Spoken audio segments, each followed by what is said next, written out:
I feel it's the single most revolutionary tool that I've encountered in my lifetime in the last 50 years. And I'm going to include the internet and all that and cell phones and right into it. I feel like it could have a far more profound impact than any of those things. If you're within 3 feet of me, we're probably talking about real estate, much to my family's chagrin. But here's the thing. Most people see 7% rates and freeze. I see opportunity. They're waiting for the perfect deal, and well, I've analyzed thousands of them, and perfect just doesn't exist. So I talk to operators across every asset class, flippers, multifamily syndicators, note investors, and whatever else is working. No sales pitches allowed, just real lessons from people actually doing it. I'm Ed Matthews, and this is Real Estate Underground. Greetings and salutations, Real Estate Undergrounders. It is Ed Matthews with the Real Estate Underground. Thank you so much for making us a part of your day. I am so grateful for the opportunity to bring in really interesting and fascinating real estate investing professionals. This show is no different, and we're going to get into that in a sec. The one thing I would ask is, what's amazing, I still get these reports from my team about people who listen versus people who subscribe. And about 70% of you out there who are listening to the show, thank you very much, don't subscribe for one reason or another. And I was just talking to James and Voytek here, my guests, about how the fact that sometimes we have a few hundred people listening, sometimes we have several thousand people listening. And I think a lot of it has to do with the fact that they forget or don't know that we have a new show out. And so if you subscribe, you'll get a little ding on your Spotify or Apple Music or wherever else you get your podcasts to remind that, hey, we got another interesting show for you to listen to. So with that, I'd like to introduce James Lloyd and Voytek Mardula from U.S. Properties. Gentlemen, thank you for joining me today. I'm really excited about this because we're about to talk about a city that is near and dear to my heart, and you are a big part of that city's comeback. So welcome to the show. Awesome to be here, Ed. So for those folks that haven't discovered you yet, let's talk about U.S. Properties. And specifically, I want to hear all about your journey through the last 10 plus years, bringing Detroit back to the place where it should be. Yeah, of course. It's great to be here, guys. My name is James. I'm the VP over at U.S. Properties. And like you said, we're a full turnkey operator, really specialized and focused in Detroit, Michigan. Right. And we've been there for the past 10 years. And like a lot of listeners, I think we're looking, at least initially, we're looking for a market that had opportunity, where things were more affordable, where we could come in and get cheaper acquisition, where there was still cash flow, where we could scale. And in the primary market where we were focused in our early careers, we just couldn't find it anymore. Right. We also heard at the same time that the city was just starting to recover. We all had these preconceived notions of Detroit, and rightly from its past, that it was very down and out, that it was rough, and not a really an opportune place to do business. But we also heard from people that it was starting to turn, that it recovered from the early stages. It was in the early stages of recovering from bankruptcy, that there was investment going in there, it was being cleaned up, and that there were these underlying residential neighborhoods where you could acquire assets at a fraction of the cost that you could anywhere else, that you could get local contractors, you could renovate them and get double-digit returns. And that really intrigued us. So we got in the car, we drove down, and we saw the redevelopment. We saw the new sports stadiums. We saw the Q line, which is the major streetcar down Woolward Avenue, being restored, as well as the Fox Theater and places. And we went out and we took a leap of faith. We saw these architecturally beautiful colonials. We saw opportunity. We sourced out local contractors. We renovated. And in a very short period of time, we saw that this was real, and that we started to liquidate where we were and buy heavy. And over a long story short, here we are 10 years later, and we've renovated over 600 homes, sold them to predominantly out of state and foreign national investors. What defines us as a company is that we're fully turnkey. So everything that you would need, from listening to this podcast to getting set up with an LLC, an EIN, if you don't have it already, through the construction components, through property management, through the lending, insurance, and everything in between from an investment perspective, we either have in-house or at our fingertips. So for a lot of people, it really strikes a chord. And I think what's most important is that we have such a complex knowledge of the lay of the land of Detroit. It doesn't take much in a market like this to go astray, to go from where you want to be in a solid B-class neighborhood down to a C or a D, because it's all so close together. And of course, we have now the construction, we have the management components in place. And we just have really focused in on what works and are having a lot of success to continue to have it to today. Yeah, so that's fantastic, James. Congratulations, by the way. The Thank you. the thing that I'm most interested in is the process, right? If you've in the last 15, 12, 15 years, you've driven through Detroit, you can see as an investor, you can see a lot of opportunity there in terms of being able to acquire dilapidated properties, right? And neighborhood by neighborhood over the last really 8 to 10 years, I've seen properties or neighborhoods really start to come back, which is great. Sure. So when you're working with potential investors or you're looking at them from your own portfolio perspective, I'm curious about your process in terms of how are you targeting neighborhoods and buying blocks? And then walk me through your process in terms of how you are, when you say turnkey, what are you doing in terms of rehabbing the properties, getting them back online and selling them off, or selling them to locals or selling them off to potential investors? Yes, I think the property selection, we were fortunate enough 10 years ago to be introduced to the marketplace by one of my close friends who had pioneered the way into the market, and he had bought a lot of properties himself and got to know the birds. And so when we came in, we were automatically going into the B plus neighborhood. And so I think it gave us a big advantage and a real head start, because Detroit is these beautiful restored districts that have high or these mansions that were built in 1930 by car decadents, and they're truly spectacular. With other cities, they could be worth 1-2 million easily, right? But they're still going for 100,000 or 150,000, right? It's one of the most undervalued markets in the city.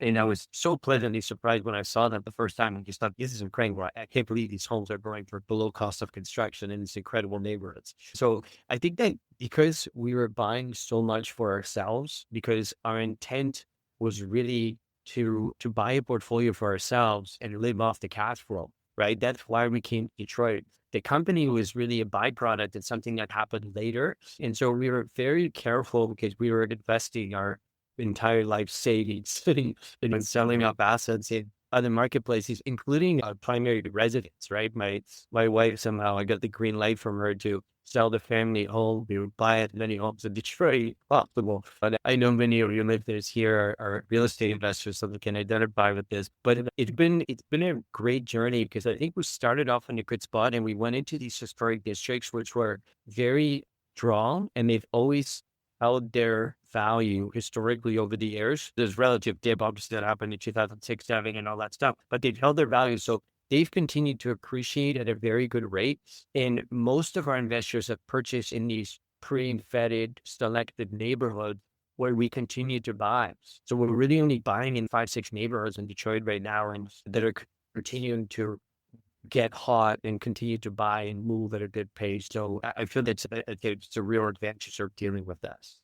Yeah, so there's the high level piece of, hey, go buy the worst house in the nicer neighborhoods, right? And I get that part, but you know, being that I don't think either of you live in Detroit, right? Or James, you may, I take that back. But the question I have is managing that from a remote perspective. There's a process there, there's a system. And really what I want to do is understand kind of what that process looks like and how do you manage it from. So let me give you an example. So here in Connecticut, which is where I am, I don't buy properties I can't get to within an hour or two, right? If somebody says, "Hey, blood, flood, or fire, Ed, you need to be here," I can be there, right? I don't have to get on a plane to do it.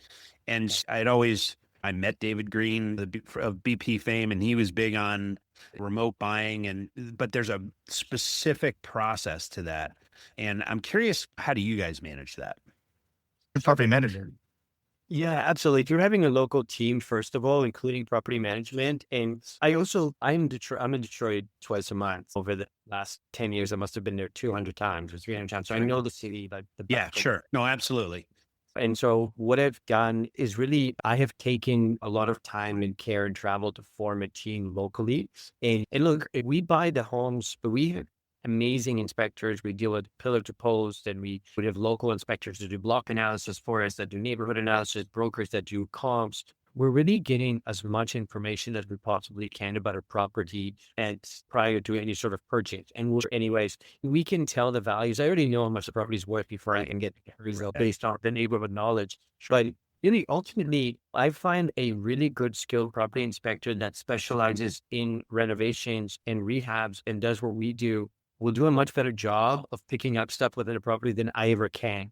So don't want to give myself the credit or the range of walking through a property and saying, oh, this is great. And I checked out this and checked out that. Where they're going to do a 300-point inspection for us pre-purchase. So we know exactly what we're getting into. And we know exactly what the renovation figures are going to be to the dollar because we also have a contractor trailing down doing those estimates. So we really have and of course, neighborhoods we already know, but we do a block analysis. We do, are there any vacants next door? Are there any problem properties next across the street? They're going to be renting, all that good stuff. And then we have a team of almost 75 people on the ground between everybody that we employ as our contractors and all that stuff that are taking care of the properties and doing the renovations remotely. So I can pop in every 2 weeks for 2-3 days and really make sure everything stays on track and that everything gets delivered in a timely fashion. Yeah. So let's play the hypothetical games. Ed Matthews, accredited investor, has a chunk of cash that he's looking to deploy in Detroit because he sees the same opportunity you guys do, right?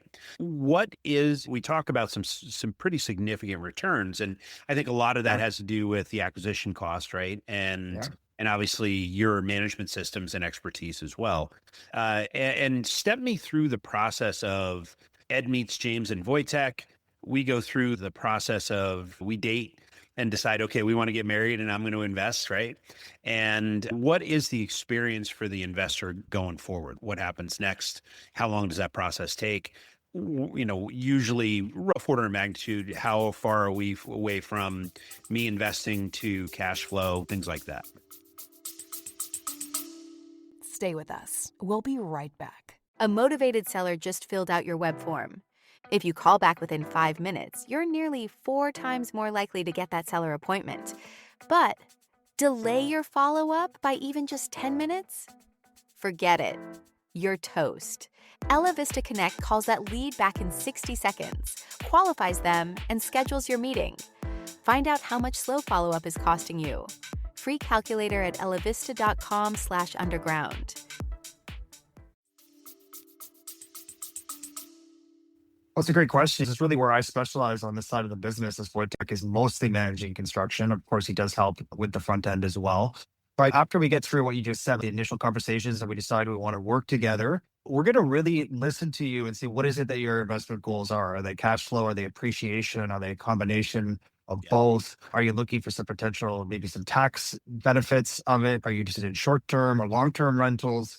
We're really going to nail down our combination of both. We're going to show you the assets that we have available. We're going to show them to you on pro forma. We're going to show you some past deal examples, and we're going to hone in on what we're doing, right? And from there, we're obviously going to draft a purchase agreement.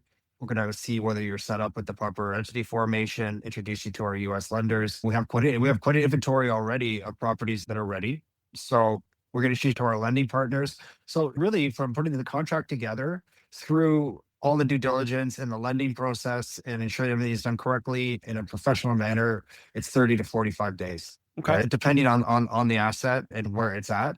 But what I like to do is we have a very well-matured turnkey system. It takes you through the steps of the property selection, through U.S. entity formation, legal advice with our team in Michigan, through introduction to the lending, through obviously inspections, appraisals, pre-closing to make sure everybody's on the same page, fully comfortable, and then closing, and then transition to property management, be it long-term or short-term.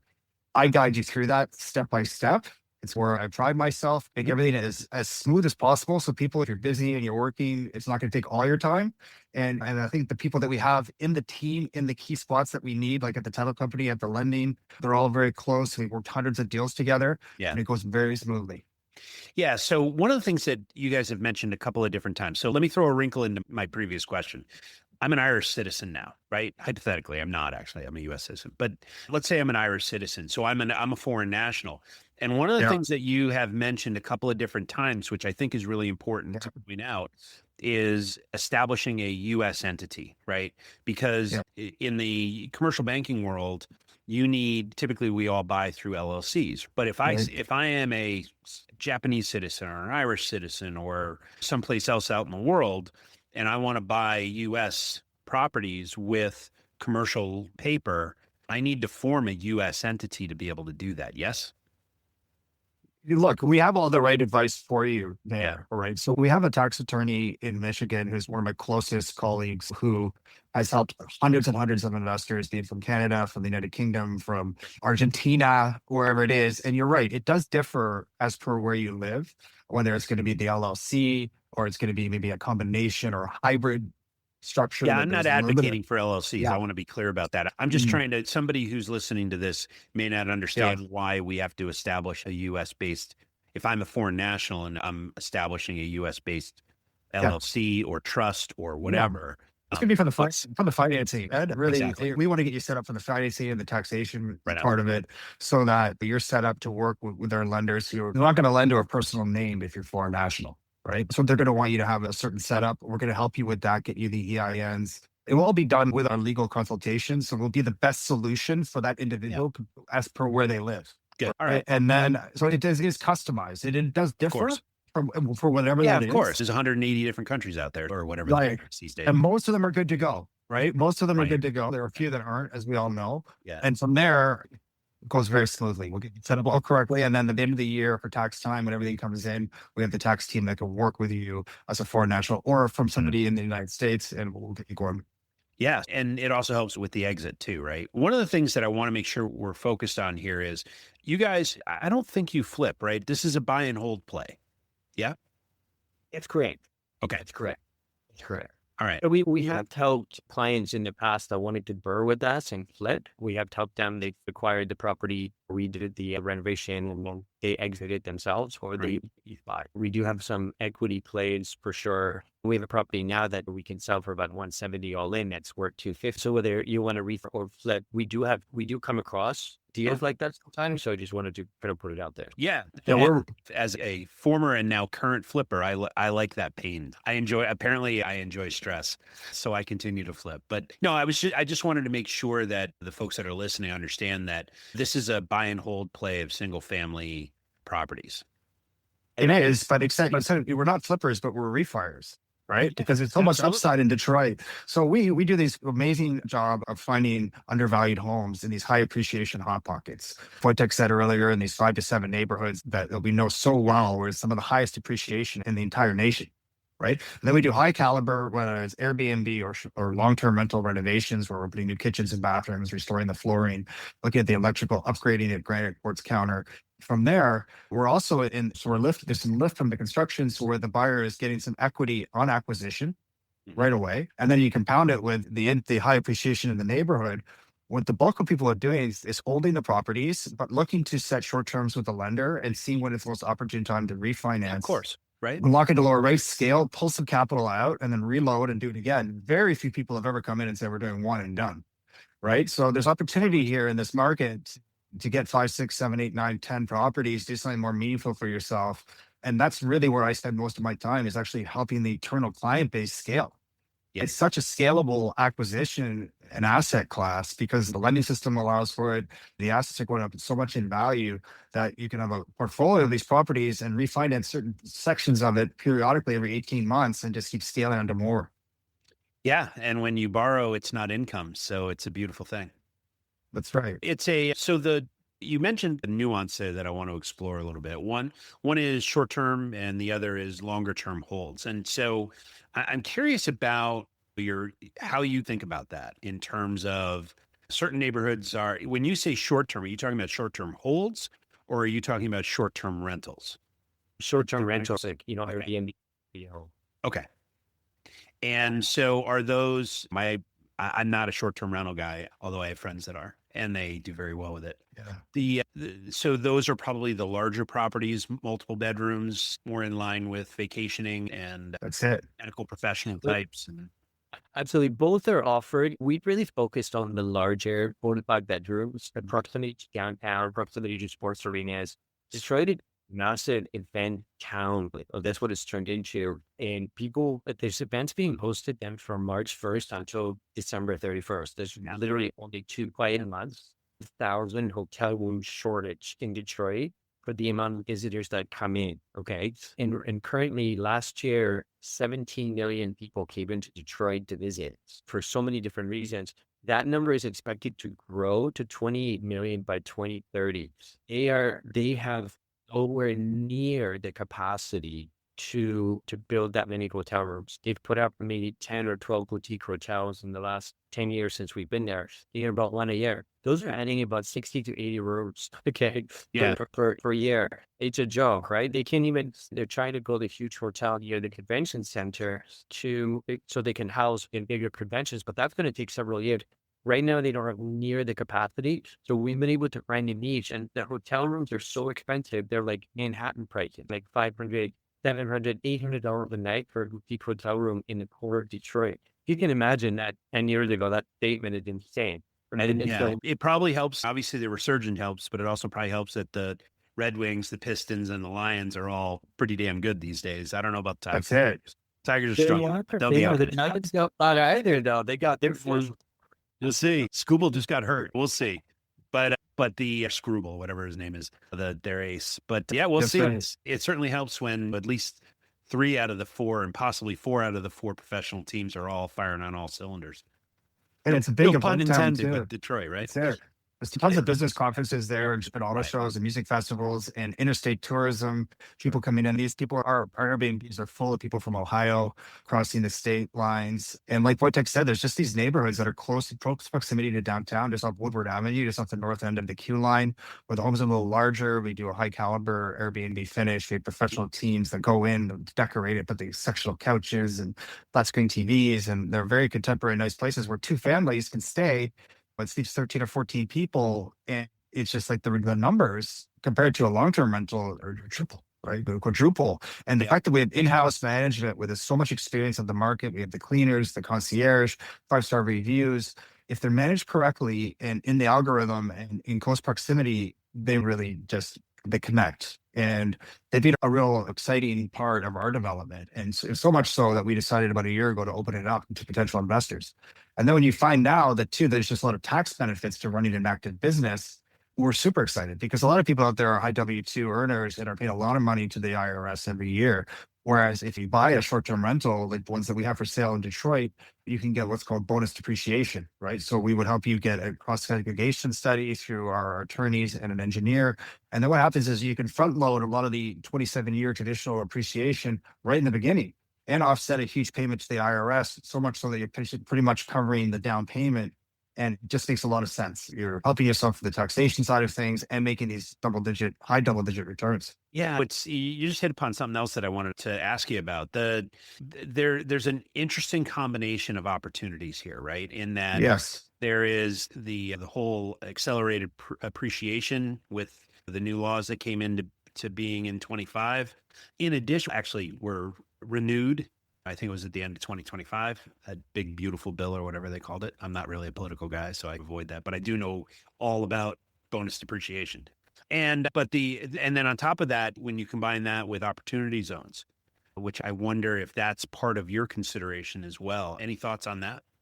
Yeah, that's a crazy part. And we've been obviously aware of opportunity zones in Detroit. And for those listeners who don't know what they are, basically designated areas within the city that the city's looking to develop and is looking to have investors invest funds.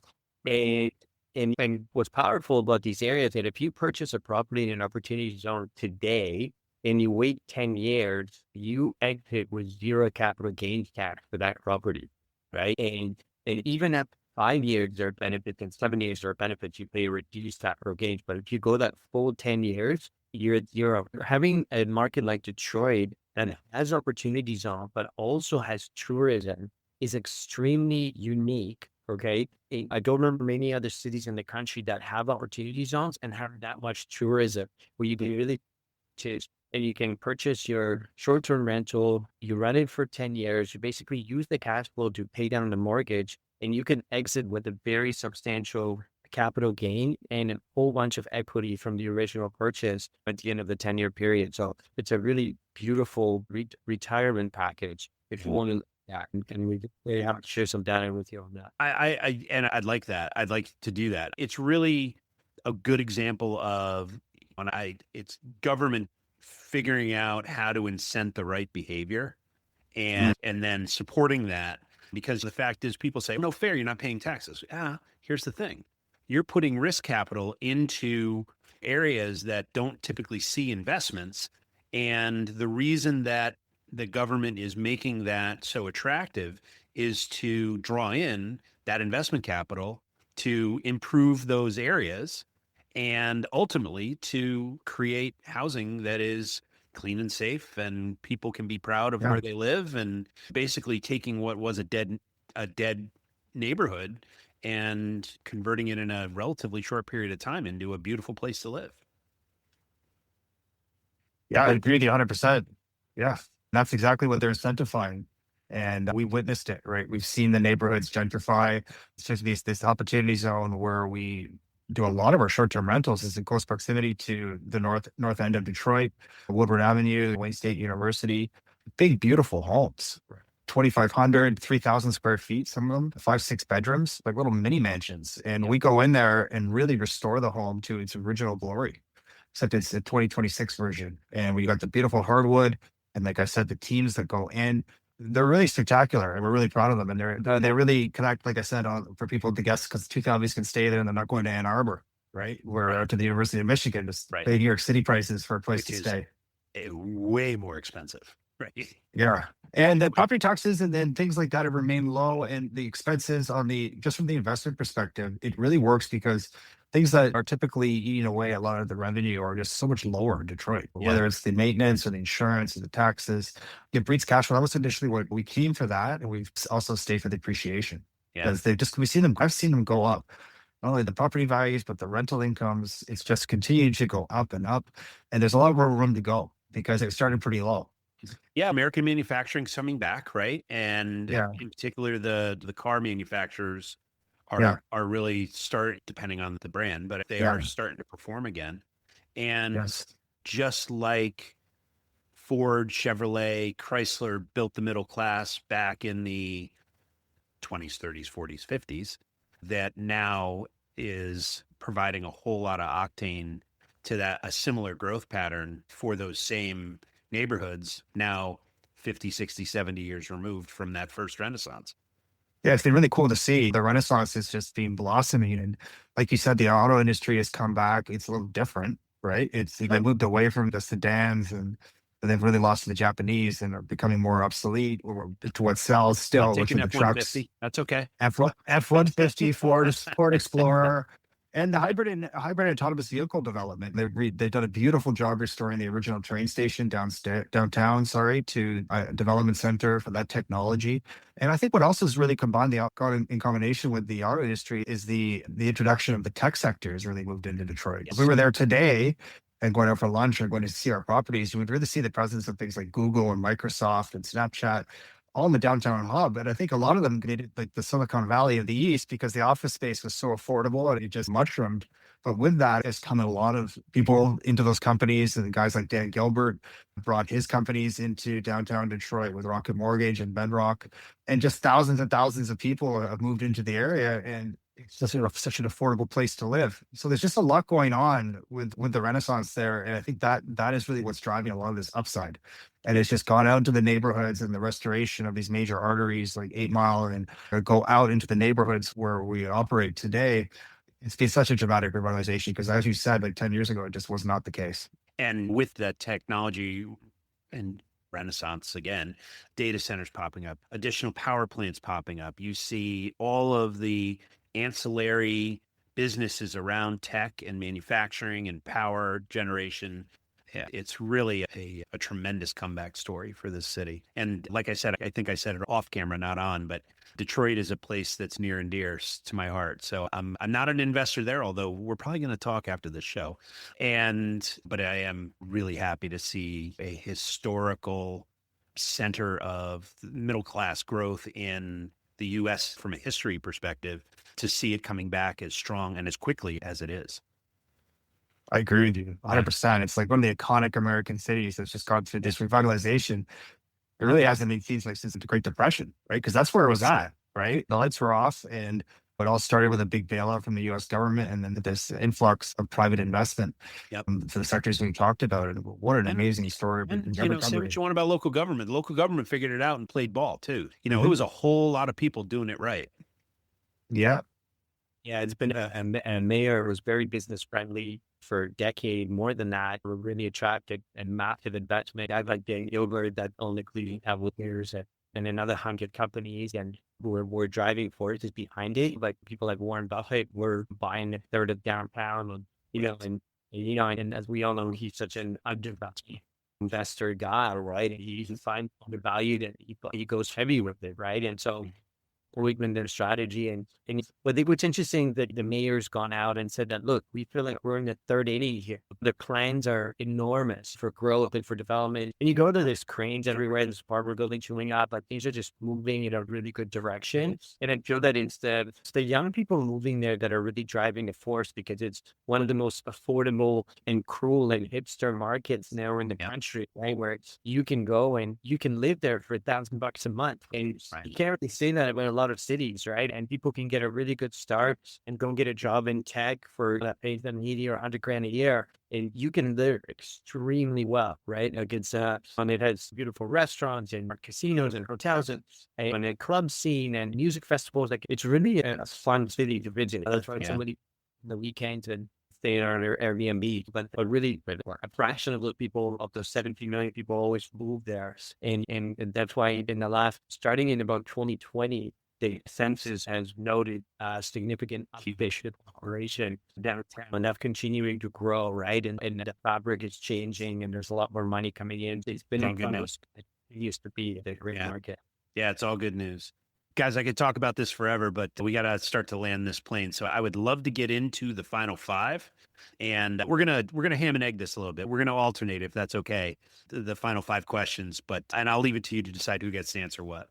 One of the things that I'm always fascinated by, leaders like yourselves who are very successful, and this is not your first rodeo, right? You've been successful for many years over many different companies. The bills are paid, right? The mortgages are handled, the kids' tuition's taken care of, the cars are paid for, your significant other is happy.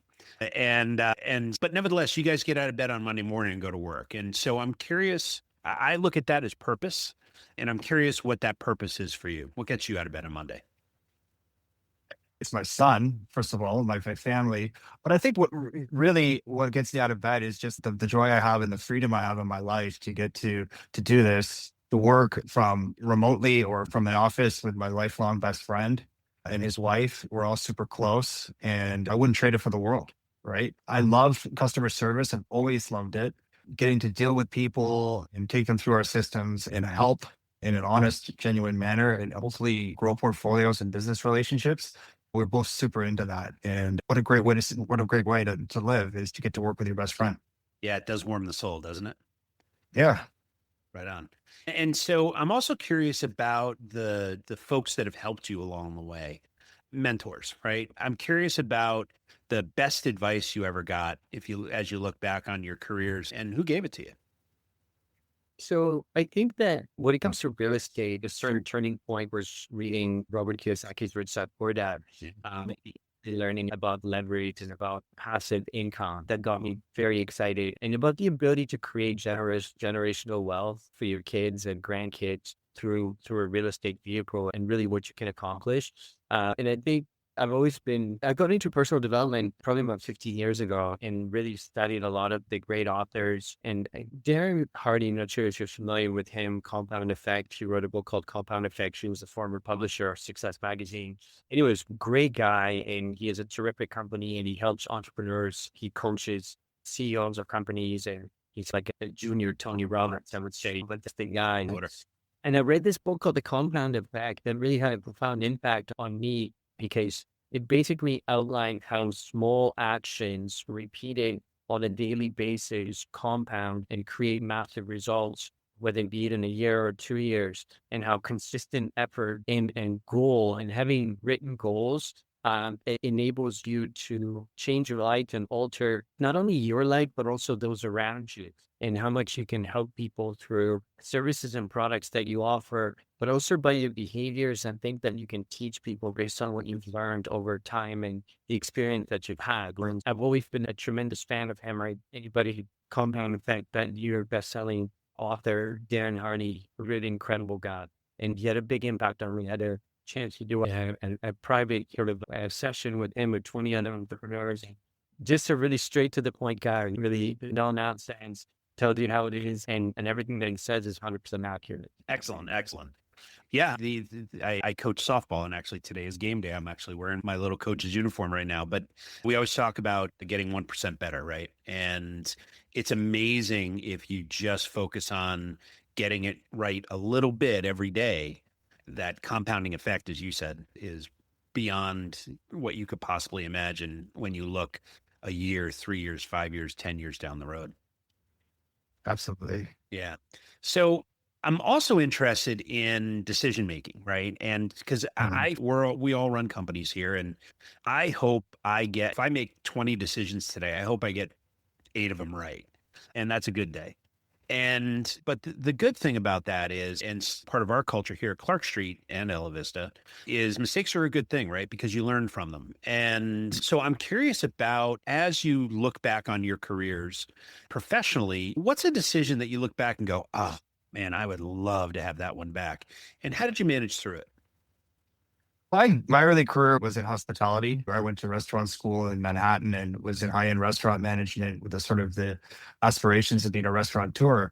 And I certainly made some heavy mistakes early on in my professional career, which I learned from. One of them was really mixing business with pleasure. And I wish I hadn't done that. I had some tremendous opportunities to manage some very prestigious places very young. I had a lot of ability, but couldn't really balance the professional side of things and separate that from the social side of things. And I went through a lot of heartache because of that and missed opportunity. But I also learned I was just too young and it wasn't there yet in my oversight as to how to manage myself. And through a lot of moves and development along the lines of what Voytek just mentioned about consistency and steps in my life and maturing into the man that I am today, I just don't do that anymore. Right. Yeah. So yeah, you got to get there though, right? And you've got to stub your toe, and you've got to, as I say about my own life, you got to do dumb stuff, right? And that's okay. Yeah. Because you're a lot smarter for it 5, 10, 15 years down the road. Yeah, my wife always used to say when we were both in managing corporate careers, there are friends and there are work friends, and they are not the same thing. I tended to confuse that. She got it pretty straight, and so I hear you, James. Yeah. So I'm also curious about how leaders like yourselves take in information and keep learning, right? Obviously, we talked about growing from your mistakes, but you can also grow from information that you glean along the way. And you mentioned Harding's book, Voytek, and I'm sure there are others. Everybody mentions Kiyosaki, right? But I'm curious about the book that's on your nightstand right now, virtual or otherwise. Who are you paying attention to? What are you reading? I'm reading Joseph Bradley's A Huge Power of Two. I've become pretty infatuated with and its impact on business sometime last year, looking for some solutions for our business actually that would help us handle inbound calls and deal with investors better and be able to answer questions and provide trainings. And I was researching all kinds of solutions, and we've since implemented all kinds of AI into our short-term rental business and into our website. You go visit it, you can talk to a live voice agent and get all kinds of information.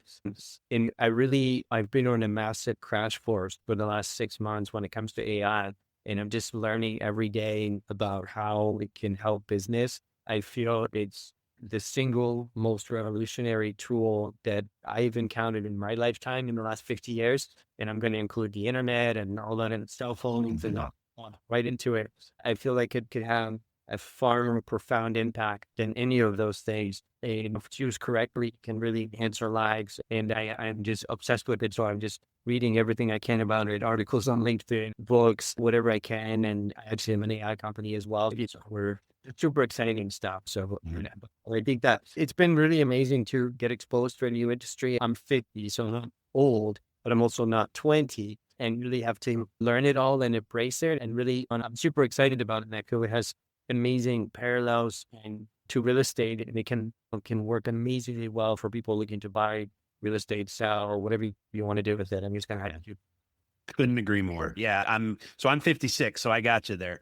And you and I graduated right around the time that Al Gore invented the internet. And so I got to watch. I spent 24 years working for Silicon Valley companies, and both in Silicon Valley and elsewhere. And that internet revolution felt like the ground was shaking until AI started to learning models, large language models, and now AI.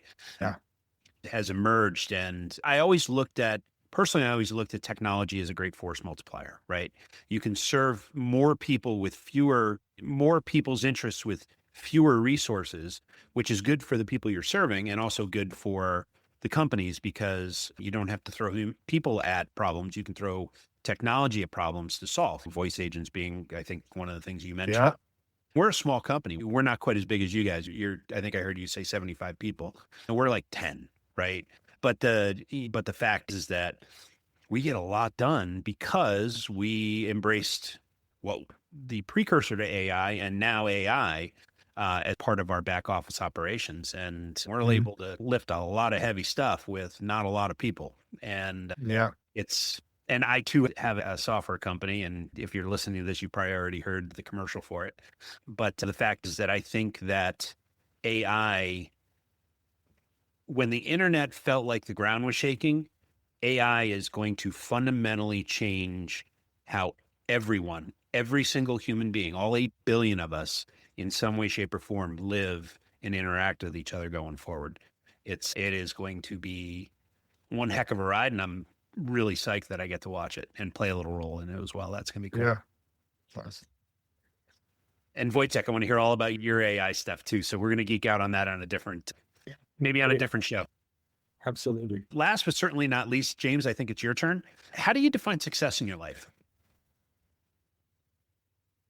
Well, it's a great question. It's certainly not about financial gains. I think it was said that we're all in a pretty good position, right? It's just about the freedom that we're living, the wellness that I'm trying to live in my daily routine, being able to be active, to communicate with people, to be there for my parents as they age, to be a great father to my son, to get out to sporting events, to be present, to be honest, just to be living the life that I always wanted, and with the freedom to do, knowing that I trust myself and I'm making the right decisions. Everything's not perfect, but nothing today is ever going to come up that I have to worry about because we can deal with it.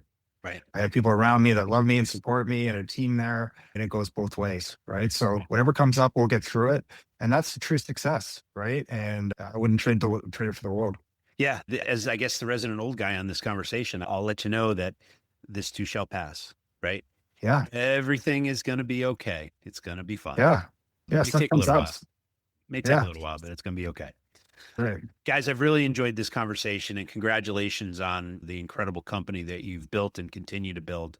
Continued good fortune. So when you're not talking about real estate, what do you like to do for fun?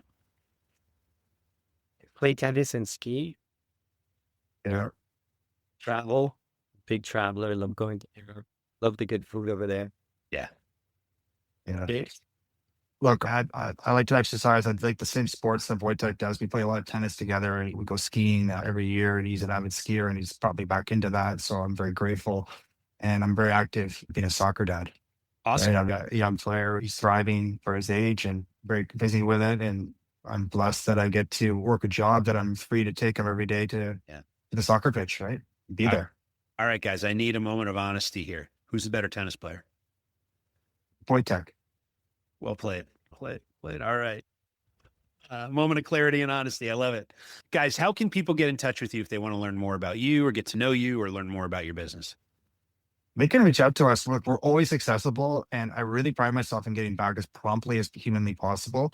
You can reach out to us through our website, usproperties.ca, or you can email me directly at James Lloyd, Lloyd at usproperties.ca. I'll pick up either at the submission through the website or a direct email and get back to you right away. And from there, we'll set a time. I have a calendar link. You can book a call with me. We'll start the conversation. I'll listen, see if we can be a big fit. And if I can help in any way or Voytek can help, that's what we love the most. And you can be sure you'll get it. Awesome.